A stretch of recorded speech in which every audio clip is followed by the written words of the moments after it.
کہا یہ دونوں صفتیں اللہ نے میری امت کو عطا فرمائی ہے، یہ صفت کسی اور کے نصیب میں نہیں آئی۔ آخر میں جنت میں سب سے پہلے جائے گی، اس کے بعد دیگر امتیں جنت میں جانے والی۔ تو یہ کہاں سے کہاں کا سفر ہوا اور یہ باتیں کہاں ہوئی؟ حاضر رہیں یہاں، یہ باتیں بیت المقدس میں، اور کن کے سامنے ہوئی؟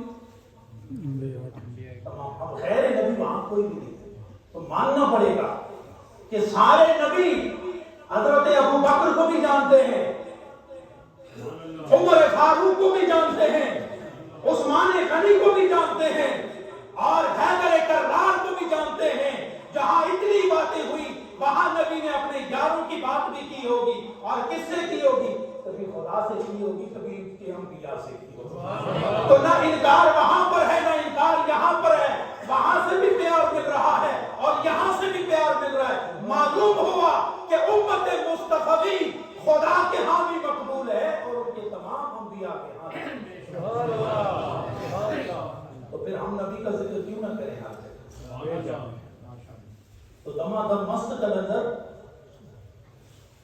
صدیق کا پہلا نمبر، یہ سنیت کا اعلان اور سنیت کا جھنڈا ہے، اسے لے کر چلو اور یہ یاد رکھو جس سے ابو بکر راضی نہ ہو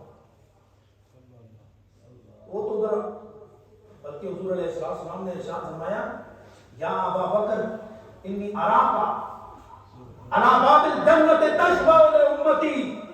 ابو بکر تو کتنا عظیم انسان ہے میری امت کا، پہلا فرد ہے، جب جنت میں جائیں گے نا تو میں تجھے دیکھ رہا ہوں کہ تو جنت کے دروازے پر کھڑا ہے اور میرے ہر امتی کی شفاعت کر کے اسے جنت میں داخل کر رہا ہے۔